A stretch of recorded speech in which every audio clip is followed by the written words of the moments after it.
I always thought I had my type figured out. Tall, funny, a little artsy, maybe someone who also had anxiety-induced insomnia and knew their way around vinyl records, or pour over coffee. Basically, not someone like Eli. Eli was the opposite of everything I usually went for. He was loud, confident, the kind of guy who wore tank tops in winter just to show off his arms, a walking, talking bro. And yet, somehow, he ended up being the guy the first shared a tiny two-bedroom apartment with for nearly a year. He had this warm, easy charm, a golden retriever personality, with just enough roughness to make people assume he played football in college.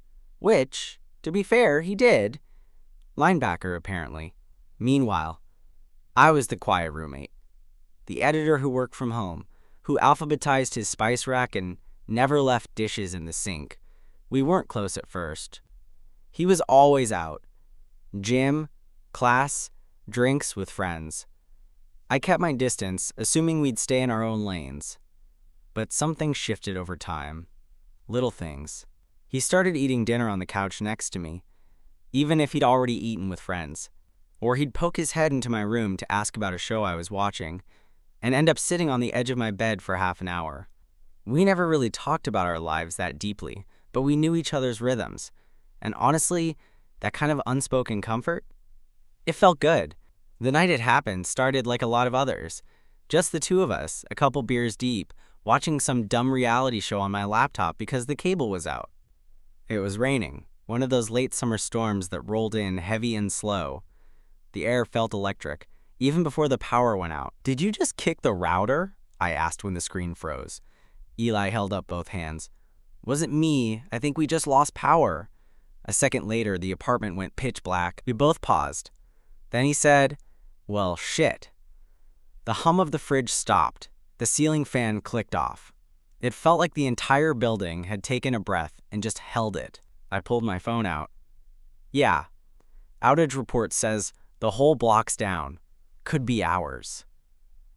Eli sighed and leaned back into the couch cushions, his voice echoing in the quiet. "Guess it's just you, me, and the storm."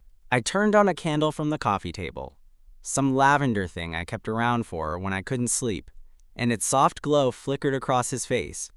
He looked different in the low light, softer, less bro-y somehow. He glanced at my phone. "You got any music on there?" "Only playlists I made for editing sessions. You know, ambient rain and sad indie boys." Eli grinned. "Perfect. Let's get in our feelings." I laughed, but played it anyway. The soft guitar chords filled the room, weirdly appropriate. Outside, thunder rumbled like distant applause. We sat like that for a while, just drinking, talking about nothing. I was warm from the beer and from Eli's body heat next to mine. At some point, I noticed his knee was pressed against mine, and he didn't move it. Neither did I.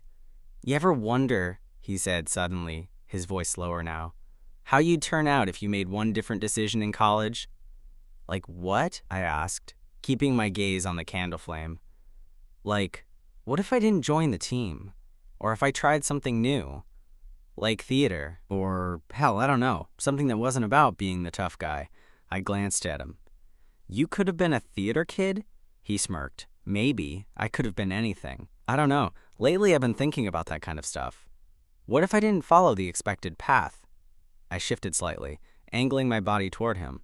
"You thinking of quitting med school?" He shook his head. "Nah, nothing that drastic. Just feels like I missed out on something. Or someone." The candle flickered. There was a pause, one of those silences that feels too thick to be accidental. Then Eli looked at me and said, "You ever been with a guy?" I blinked. My heart immediately kicked into overdrive. "Yeah," I said slowly. "You?" He didn't answer right away, just stared at the candle for a beat, then met my eyes again. "I haven't," he said, "but I've thought about it." It was quiet, except for the storm. Then he leaned a little closer. "You ever think about it?" he asked, voice quiet but steady. "With me?"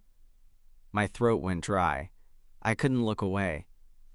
"Yeah," I said, barely above a whisper. His eyes dropped to my lips.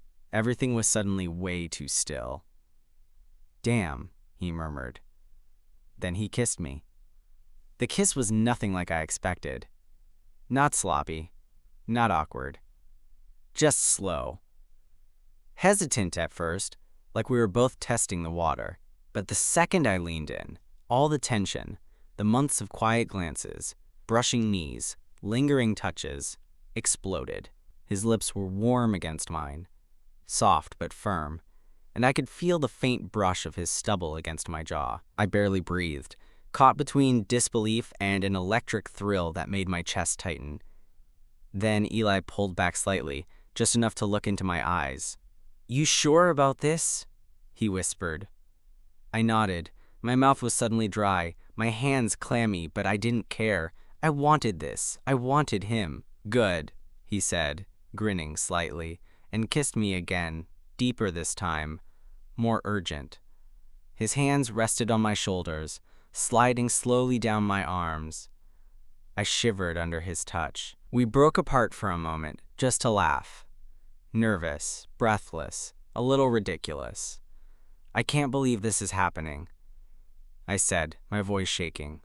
"Me neither," he admitted, smirking. "But damn, it feels right, doesn't it?"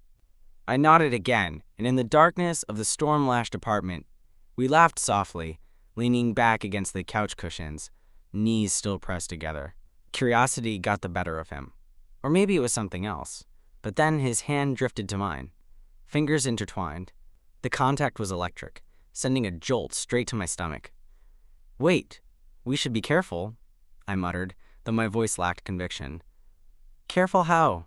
Eli asked, raising an eyebrow, lips quirking into a teasing smile. "It's just us. No one's here."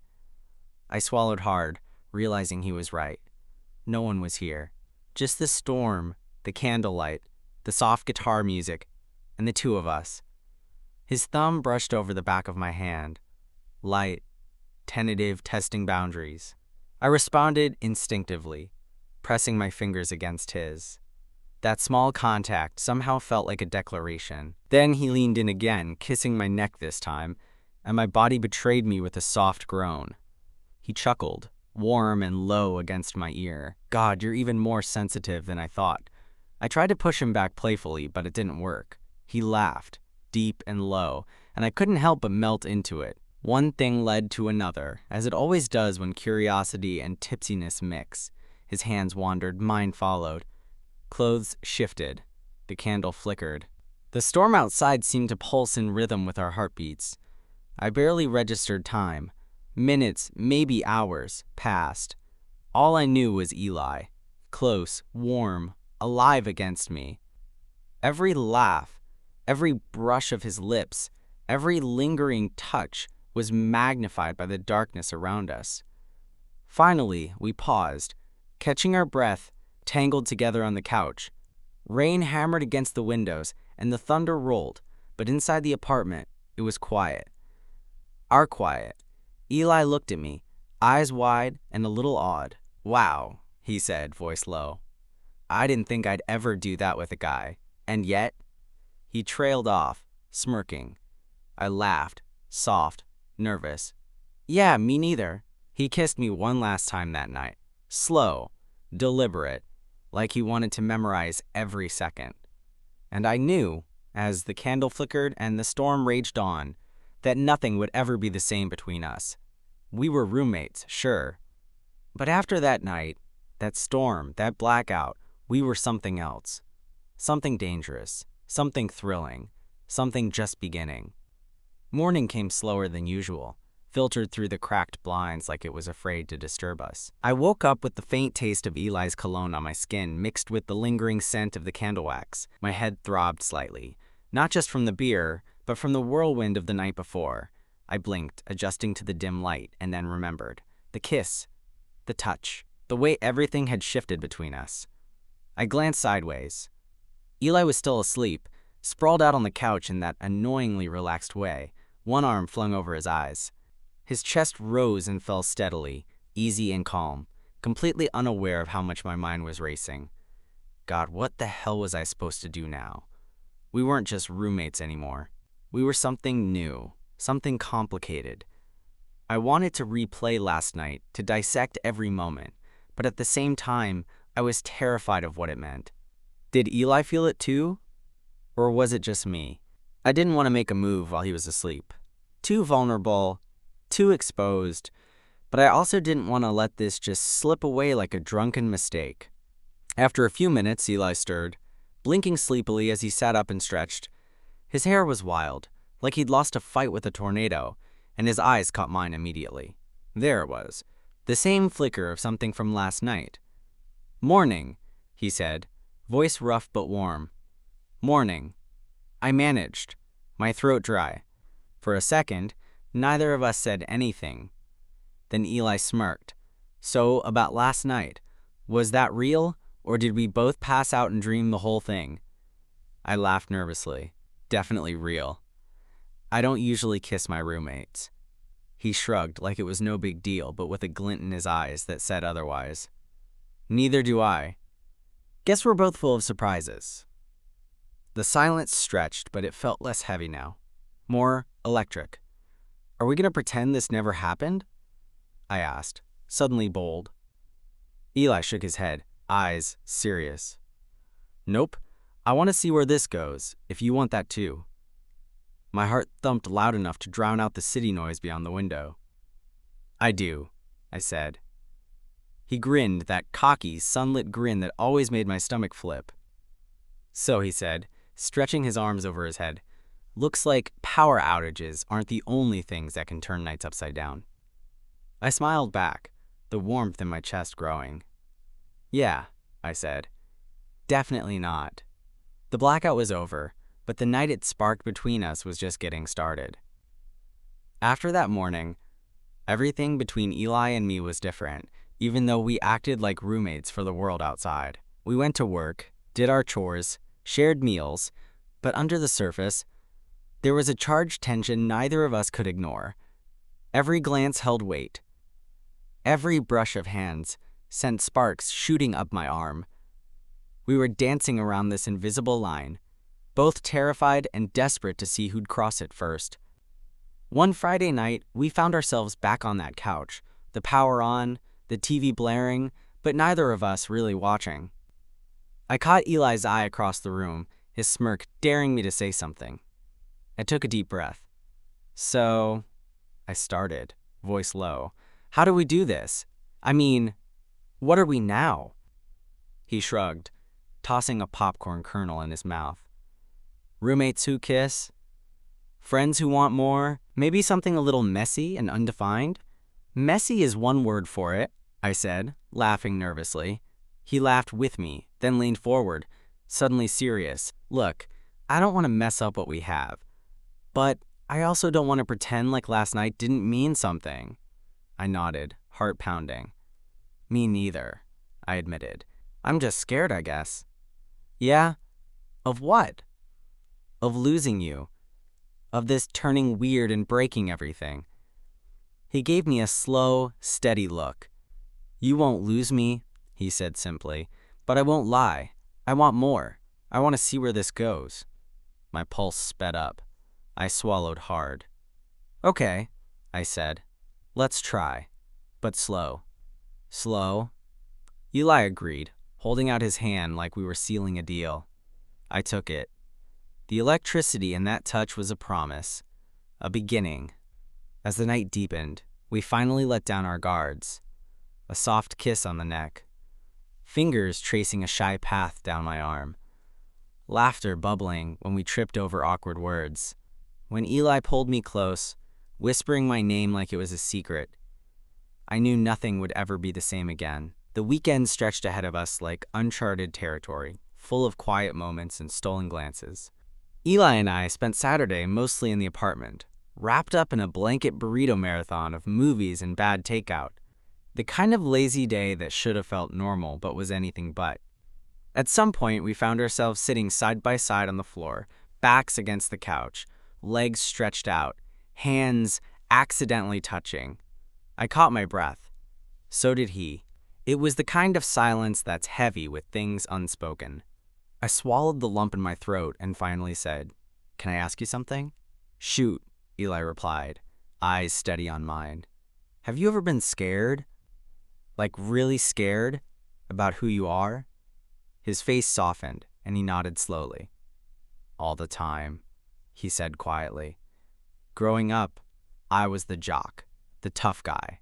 No one expected me to be anything else. I buried a lot of who I really was because I thought it wouldn't fit." I reached out and squeezed his hand gently. "You don't have to bury that here," I whispered. Eli smiled, a little sad, a little hopeful. "Thanks," he said. For the first time, the wall between us cracked. He leaned into me, resting his head lightly on my shoulder. It felt like home. In that moment, the world outside didn't matter. Just the two of us, fragile and real, beginning to understand what more could mean. The blackout wasn't just a power outage. It was the start of something that neither of us had dared to hope for. After that weekend, things between Eli and me felt like walking a tightrope. Exciting, terrifying, and totally unpredictable. We had this unspoken agreement to take it slow, but every time our hands brushed or our eyes met, it felt like the whole world shrank to just the two of us. I found myself wanting to talk for hours, to know everything about him, the fears, the dreams, the parts he never shared with anyone else.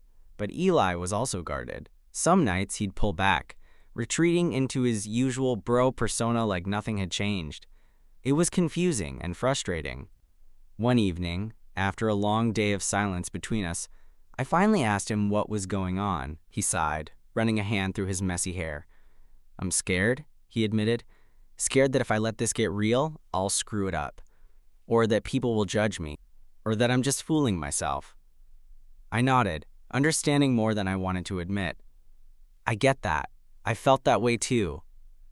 He looked at me, eyes soft but serious. "Then why do we keep doing this? Why keep coming back?" "Because," I said, taking his hand, "sometimes the best things are worth the risk, even if it's scary." He smiled, a real one this time, and pulled me into a hug. "We'll figure it out," he whispered. And somehow, in that moment, I believed it. The world outside our apartment didn't stop for us. Friends asked questions we weren't ready to answer. Late-night texts popped up on Eli's phone, questions about plans, girls, his usual bro life. And every time I saw a flicker of something in his eyes, confusion, doubt, maybe even fear. One night, after a long shift at the hospital, Eli came home visibly tense, his jaw tight and hands trembling slightly. I was waiting in the kitchen with a cup of tea, hoping to catch the softer side of him. "Rough day?" I asked, trying to keep my voice light. He nodded, dropping his bag by the door. "Yeah. Someone asked if I was seeing anyone. I just said no. Felt like I was lying." I reached out, touching his arm gently. "You don't have to explain to anyone but yourself."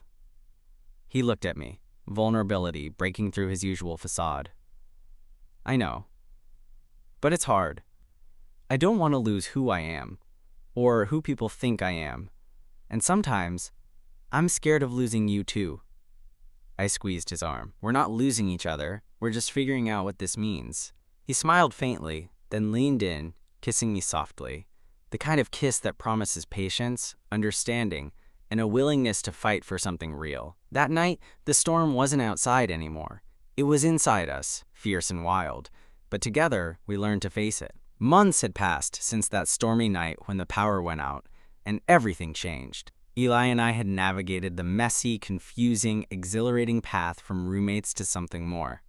We had our ups and downs, moments of doubt and fear, but also laughter, late-night talks, and stolen kisses that reminded us why we took the risk. One evening, as the sun dipped below the city skyline, we sat on the rooftop of our apartment building, watching the lights come alive one by one. Eli reached over and took my hand, his fingers weaving with mine naturally, comfortably. "Remember that blackout?" he asked, his voice soft. I smiled. How could I forget? The night, everything started. He chuckled. Who knew losing power could turn on so much? I squeezed his hand. I'm glad it did. He looked at me, eyes full of something deeper than I'd seen before. I'm not the same guy the first was that night, he said. And neither are you. Neither are you, I agreed. We leaned into each other, the city lights flickering around us like stars. In that moment, I realized the blackout was more than a night without power. It was the spark that lit something real, something worth holding on to, even when the world felt uncertain. We were just roommates once. Now, we were so much more. And we were ready for whatever came next. I wasn't the kind of guy who believed in signs or fate or any of that cliche stuff people throw around. I liked things simple, predictable. And sharing an apartment with Eli was exactly that. Simple and predictable. Two roommates who kept to their routines, shared bills, and exchanged the occasional friendly joke in passing. That's it. But that night threw everything I thought I knew out the window.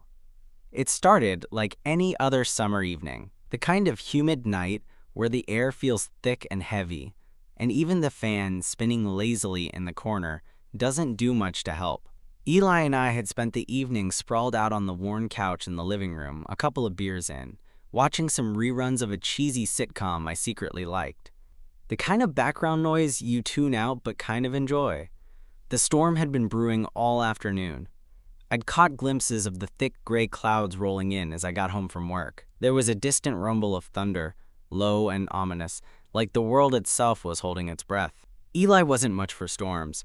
He had this nervous energy when lightning flashed outside that always made me want to tease him, but tonight, he was oddly quiet. We were both tired from the week. A week full of early mornings and endless deadlines. The power had flickered a few times, and I'd joked that it wouldn't last the night. I didn't expect to be right. The lights went out suddenly. No warning, no dimming. Just dead silence. The hum of the refrigerator stopped. The glow of the TV vanished. The room was swallowed by darkness, save for the occasional flash of lightning that lit up Eli's face, making his eyes look almost electric. I fumbled for my phone and turned on the flashlight, the harsh beam cutting through the shadows. Well, that's just great, Eli muttered, running a hand through his damp hair. No power, no TV, no Wi-Fi. What the hell are we supposed to do now? I laughed, but it was a little nervous. I wasn't used to being this far removed from my usual digital lifelines. We could always talk, he raised an eyebrow. You mean like actual conversation? Scary, I grinned. Yeah, scary, but maybe overdue. We lit a couple of candles, their soft flicker casting a warm glow over the cramped apartment. The storm outside raged harder, the rain pounding against the windows like a drum, thunder shaking the walls. The world felt small and contained, like we were the only two people alive. The beer bottle in my hand felt heavier somehow. Or maybe it was just the way Eli's gaze caught mine when he smiled. That lazy, easy smile that made my heart skip for reasons I refused to admit. We talked. About work, about the absurdity of adulting, about the weird little moments that make life bearable. The conversation flowed easier than I expected. There was a new softness to his voice, a vulnerability I hadn't heard before. At some point, our legs bumped against each other on the couch, and neither of us moved away. I caught myself glancing at his face, the way the candlelight made his eyes gleam. Something shifted inside me, something I'd buried for a long time. Curiosity, maybe, or hope. Eli reached out, almost accidentally, brushing his hand against mine. The touch was electric, sending a thrill up my arm. He didn't pull away. Neither did I. We sat there in silence for a moment, the storm roaring outside and the heat between us growing. Then, he leaned in, his breath warm against my cheek. "Can I kiss you?" he whispered. My heart hammered, but I nodded before I could talk myself out of it. His lips met mine softly at first, tentative, like testing the waters, then deeper, more sure. The world outside disappeared. The thunder became a distant echo. In that kiss was everything: the unsaid, the unknown, the start of something neither of us could ignore. The power was out, but somehow, the electricity between us was just beginning. The kiss lingered longer than either of us expected. Eli's lips moved softly against mine, warm and inviting, hesitant but hungry all at once. The world outside, with its thunder and rain, faded into white noise. All that mattered was the heat rising between us, the flutter in my chest, the way his hand slid slowly over mine and up my arm. I remember thinking, this can't be real. I'd lived with Eli for nearly a year and never imagined this would happen, especially not like this, quiet, unexpected, and electric in the darkness of a powerless apartment. When we finally pulled apart, breaths heavy and hearts pounding, Eli's eyes searched mine like he was looking for permission to keep going. I wasn't sure if you'd say yes, he admitted, a half-smile tugging at his lips. Neither was I confessed, my voice hoarse from surprise and something deeper, something I'd never let myself admit aloud before. His hand found my cheek, thumb brushing gently over the stubble I was trying to ignore. Good thing we're both feeling brave tonight. The rain lashed harder against the windows, and lightning flashed, illuminating the room with stark white light. For a brief moment, I could see every detail of Eli's face, the slight flush on his cheeks, the way his eyes shone brighter than the storm outside. I reached out, fingers tangling in his hair, pulling him close again. Our lips met with more urgency, more need. We stumbled back onto the couch, knocking over the candle and plunging us into near total darkness. The faint glow from Eli's phone screen was all we had, but it was enough. His hands traced over my back, pulling me closer. I felt the rough calluses on his fingers, the heat radiating from his body through the thin fabric of his shirt. The line between curiosity and desire blurred fast. We both knew we were crossing a threshold, something irreversible. Clothes became a tangled mess as we explored the space between us, fingers learning new maps on skin that had been strangers only hours ago. I remember the way his breath hitched when I pressed a kiss to the hollow of his neck, the soft sigh he let out when my hand slid lower. There was no rush, no frantic hurry, just two people discovering something unexpected, something real. The world outside the apartment ceased to exist. No deadlines, no noise, no expectations. Just us, caught in a moment too intense to ignore. And then, as the storm raged on, we found a rhythm, slow, gentle, electrifying. It was messy and beautiful all at once. I never imagined that losing power could turn on so much.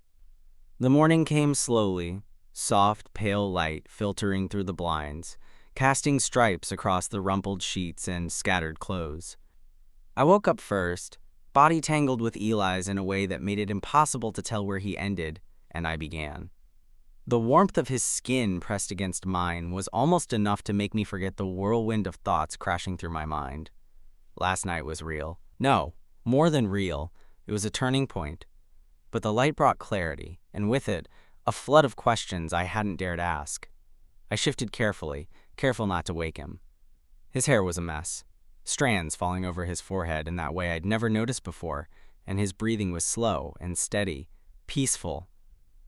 God, he looked vulnerable. I wanted to reach out, to trace his jawline, to tell him it was okay, but the silence between us felt thick, like a fragile glass waiting to shatter. Minutes passed, the weight of what had changed settling over me. When Eli finally stirred, eyes fluttering open, meeting mine with a softness that made my heart squeeze, I forced myself to speak. "Morning," I said, voice quieter than I expected. "Morning," he replied, voice rough from sleep. Neither of us moved. Neither of us said more. It was like we were both waiting for the other to break the silence, to say what we were thinking, but too afraid to voice. Finally, I swallowed hard. "About last night." I started, then stopped, unsure. Eli smiled faintly, like he'd been rehearsing this moment too. "Yeah," he said. "It was something." "More than something," I whispered. He reached out, fingers brushing the back of my hand, grounding me. Look, Eli said, eyes earnest. I don't want this to mess things up between us, but I also don't want to pretend it didn't happen. I feel the same, I admitted. I'm scared, but I don't want to lose this. Or you? He nodded, relief washing over his features. We'll figure it out, he promised. Together. We spent the morning wrapped up in each other, talking quietly about fears, hopes, and the messy reality of what we were stepping into. The power was back on, the city alive outside our window, but inside, we had something electric and new, a connection born in darkness but ready to face the light.